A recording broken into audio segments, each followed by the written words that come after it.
Hello viewers, welcome back to astro vectors.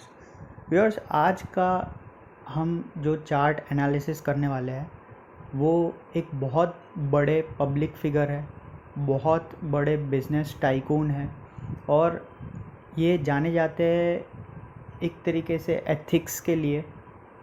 एक ऐसी conglomerate के ये चेयरपर्सन रह चुके हैं जो all over the world famous है। तो उनकी कुंडली का आज हम विश्लेषण करने वाले हैं, जो कि है मिस्टर टाटा। तो अब इनकी कुंडली में हम वैदिक और केपी द्वारा देखेंगे कि एक हाल ही में जो कोर्ट केस हुआ है वो क्यों हुआ और वो कोर्ट केस क्यों जीते। इसके अलावा हम ये भी इन जनरल देखेंगे कि उनको जो इतना बड़ा इनहेरिटेंस मिला हुआ है वो कैसे मिला हुआ है और क्यों मिला हुआ है। तो अगर वैदिक चार्ट में अगर आप देखें तो इनका जो 9th लॉर्ड है, जो भाग्य का स्वामी है, वो फर्स्ट हाउस में जाकर के बैठा हुआ है। तो ये एक दिखाता है कि भाग्य उनकी तरफ आ रहा है। ये एक बहुत बड़ा राजयोग है। इसके अलावा अगर आप देखेंगे इनका 7th लॉर्ड जो बिजनेस को दिखाता है, पार्टनरशिप को दिखाता है, और 10th लॉर्ड जो कर्म को दिखाता है, वो भी फर्स्ट हाउस में आकर के बैठा हुआ है। और एक तरीके से 9th और 10th लॉर्ड जो धर्म कर्म योग जो होता है, जो बहुत अच्छा योग होता है, और वो भी केंद्र में बन रहा है इनके, वो भी फर्स्ट हाउस में। तो ये एक बहुत ही पॉजिटिव योग है और बिजनेस के लिए काफ़ी अच्छा योग है। इसके अलावा इनका 11th लॉर्ड है, वो भी फर्स्ट हाउस में आ गया हुआ है, तो ये भी इसको स्ट्रेंथ दे रहा है। अब अगर आप इनका लग्न लॉर्ड देखें तो वो डेबिलिटेटेड है, वो सेकंड हाउस में गया हुआ है। सेकंड हाउस से वो 10th हाउस को देख रहा है, इसलिए 10th हाउस को तो स्ट्रॉन्ग कर रहा है, पर ये एक डेबिलिटेटेड स्टेट में है। पर आप ध्यान से अगर देखेंगे तो सेकंड लॉर्ड और 4th लॉर्ड इनका एक्सचेंज हो रहा है। और अच्छी बात ये है कि सैटर्न जुपिटर को देख नहीं पा रहा है, इसलिए जो है इसका जो प्रभाव है वो काफ़ी अच्छा हो गया है। अगर इससे उल्टा होता, मतलब कि सैटर्न और जुपिटर की पोजीशंस अलग अलग होती, तो फिर सैटर्न जुपिटर को देखता थर्ड एस्पेक्ट से और जुपिटर को थोड़ा सा कमज़ोर कर देता। पर यहाँ पे उल्टा हुआ है, परिवर्तन योग हुआ है और जुपिटर और सैटर्न एक दूसरे को स्ट्रेंथ दे रहे।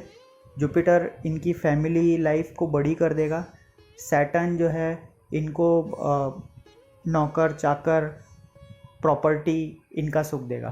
तो ये एक्सचेंज की वजह से हो रहा है, ये काफ़ी अच्छा योग हो रहा है।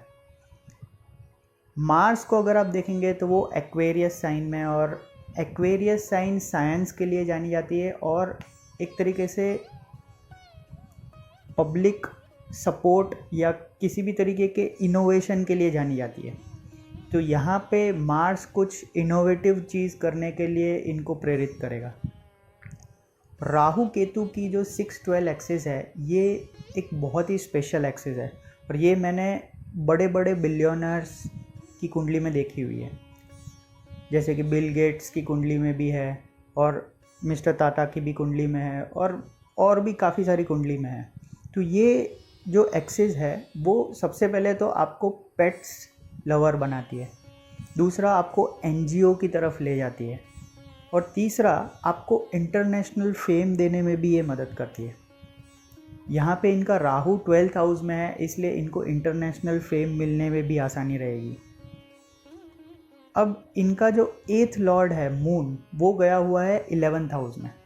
तो इस तरीके से 8-11 का कॉम्बिनेशन बन रहा है, तो एक तरीके से लीगेसी, इनहेरिटेंस, सडन गेन, ये सब भी कॉम्बिनेशन बन रहा है इनके चार्ट में। अब हम नक्षत्र नाड़ी में जाते हैं और देखते हैं कि क्या कॉम्बिनेशंस है इनके चार्ट में। नक्षत्र नाड़ी में आप देख सकते हैं कि काफ़ी 8-11 बन रहा है, जैसे कि मून में बन रहा है, राहु में बन रहा है, वीनस में बन रहा है, केतु में बन रहा है। तो ये 8-11 जो है इनको सडन गेन दिलाता है, सडन स्टेटस बनाता है। राहु और मून का जो 8-11 है वो काफ़ी अच्छा है। तो इसलिए जब भी इनके राहु की या मून की दशा भुक्ति आएगी तो इनको काफ़ी अच्छा रिजल्ट मिलेगा और सडन गेन होगा फेम में। तो ये चीज़ इनकी कुंडली से देखी जा सकती है। इसके अलावा 6-11 भी काफ़ी बन रहा है, तो ये दिखाता है कि ये काफ़ी कॉम्पिटिटिव किस्म के होंगे। और ज़्यादातर मैंने देखा है कि जब किसी का भी सेजिटेरियस लग्न होता है तो वो थोड़े से स्पोर्टी होते हैं और वो थोड़े से कॉम्पिटिटिव तो होते ही है। अब इसके अलावा आप देख सकते हैं 3-12 भी काफ़ी है, तो ट्रैवल भी काफ़ी करेंगे ये। और 5 भी आप देख सकते हैं, तो एक तरीके से केयरिंग नेचर भी है इनका। अब बात करते हैं कि इनके अगेंस्ट अभी कोर्ट केस हुआ था और ये अभी फ़िलहाल जीते हैं ये कोर्ट केस, तो ऐसा क्यों हुआ है? सबसे पहले तो कोर्ट केस क्यों हुआ है, तो इसके लिए हमें दशा को देखना पड़ेगा। इनकी जो दशा चल रही थी अभी तक, वो चल रही थी सन वीनस की, जब कोर्ट केस शुरू हुआ था। And sun Ketu, sun Venus, इसमें आप देख सकते हैं कि 1-6-12 काफ़ी प्रोमिनेंट है। 1-6-10-11, 1-6-8-12 वीनस में है, वैसे ही केतु में भी 1-6-8-12 है। तो ये सारी चीज़ें जो है वो कोर्ट केस की तरफ ले जाती है। और सन थोड़ा सा एफ्लिक्टेड भी है इनका, अगर केपी चार्ट से देखें तो इसलिए ये जो है कोर्ट केस के झमेले में फंस गए थे। इनकी रेपुटेशन जो है वो थोड़ी सी डैमेज हो सकती थी।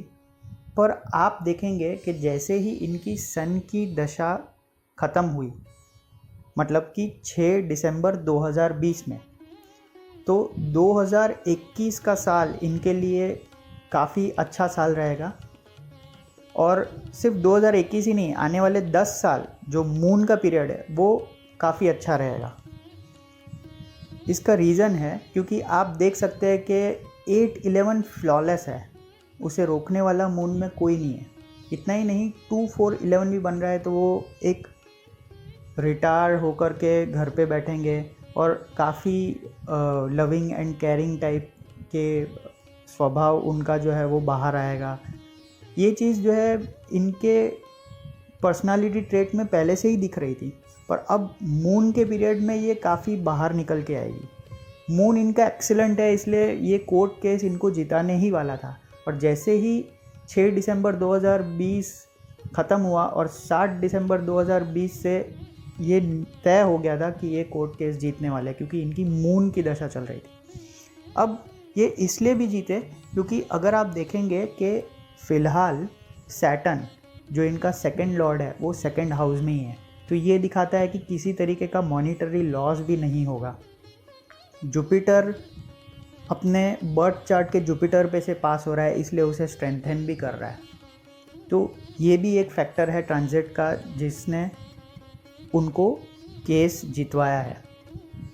तो इस तरीके से आप किसी भी पर्टिकुलर वर्डिक्ट का आपके लाइफ में भी एनालिसिस कर सकते हैं, आपके चार्ट का भी एनालिसिस कर सकते हैं। आशा करता हूँ ये वीडियो पसंद आया होगा आपको। प्लीज़ लाइक करें और इस वीडियो को ज़्यादा से ज़्यादा लोगों के साथ शेयर करें। धन्यवाद।